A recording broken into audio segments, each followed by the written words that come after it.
Here.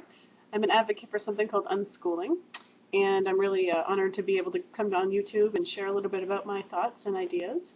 And I was recently a guest on the Dr. Phil show, my husband and I, and it was awesome to be able to go and do that. We flew out from New Hampshire to Hollywood, and it was the experience of a lifetime. We brought our kids with us, and they had an amazing time and learned so much along the way. Um, Representing unschooling to the world was wonderful. Unfortunately, the Dr. Phil show definitely had an agenda, and the way that they clipped our video together was a little bit, well, I'd say a lot controversial. I don't think it was exactly true to our life, the way that they kind of clipped everything. They kind of put, there's something called sound bites, and they have you sit down and read, 30 different quotes, and then they kind of clip them together in the way that they want. So I didn't really know that that would happen, and when I first saw the video, the first time I saw the video was right there on stage with Dr. Phil, so I was pretty shocked. I think that once we started talking, though, I think it was pretty obvious that we were just normal people, that just peaceful people that had a different way of living. So I think Dr. Phil was pretty respectful to us on stage, and I think that we really got our word out. I don't think they were expecting it like that. I think they thought we were going to go on the show and they were going to kind of fix us, like Dr. Phil was going to kind of tell us what we were doing wrong. But then once we started talking, I think we made a lot of sense, and I think we opened a lot of people's eyes to this lifestyle. And I also felt so much love from the audience. There was several rows of high schoolers, and I just thought they were really interested in what I had to say. I mean, I don't think that you could talk about unschooling without kind of sharing the negatives about compulsory education, about school. Now it's kind of hard for some people. It's been hard for some friends of mine who have kids in school to listen to my views, because it definitely makes them think about what they're currently, putting their children through. Now, I'm not saying that schools are the most awful places in the world, but I definitely think that they're less than respectful.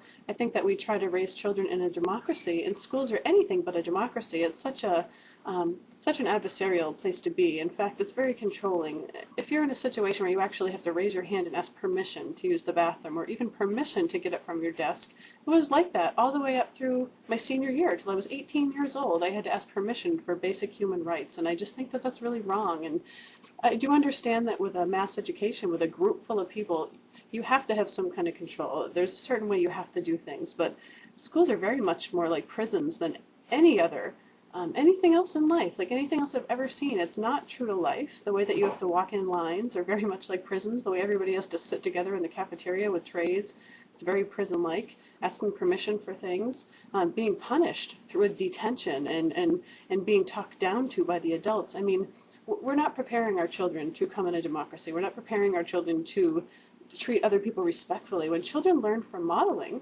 and we're modeling to them as adults that this is the way you treat somebody under you, is you tell them what to do. You control them with punishments and rewards, and grading is used just almost like training a dog. Like, you do as I say. The overall tone of schools is obedience. It's not necessarily focused on learning. I think it has this shroud of that's what's happening, is we're educating people, but that's not what I got out of it. That's not what I pulled out of school. And I think if a child chooses to go to school, that's great. I think that it's really different when you're there by choice, but if somebody's there against their will and doesn't want to be there, you're just perpetuating anger.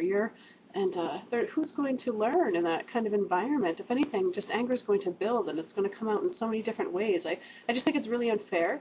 I picture all my friends in school as a teen. I had a kind of a difficult time from age maybe 14 on right through my senior year, and I remember sitting there and just like feeling like a prisoner, really. Like, no one, people are forced to cheat because, people wouldn't even know how to cheat if it wasn't for school sometimes, because, you really want a good grade. It's the only way you're going to able to be free, to be able to do what you want, or else, sometimes your parents ground you if you get bad grades, for example, in our culture. So, if a child just does not have the capacity to memorize, not everyone has that kind of brain where you can sit and memorize state capitals. Myself, for example, I couldn't do it. I was in an international relations class my senior year, and they wanted us to memorize every single capital of every country, and I couldn't do it, and I just couldn't get a bad grade, so I was almost forced in a situation to cheat. I didn't know what else to do. I wanted to succeed, and so I did, and I felt awful, and once you're kind of in that mind, boy, you think really crappy of yourself when you've done things like that, and it just like spirals downwards. So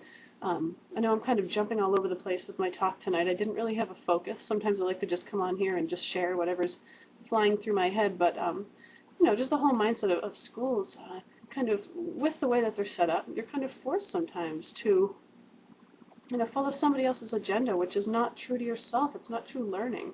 So I just wanted to say that, I think part of understanding unschooling is really understanding what's wrong and what we don't want, and that's the current system, the way that it's set up. And I just think if children were respected and they didn't have to, if they were respected as equals, now that would definitely teach children how to live in a democracy rather than a punitive system. And that's all I'm going to share tonight. I have a lot more thoughts going through my head, so maybe I'll add another YouTube blog a little later, but thanks for listening. Have a good one.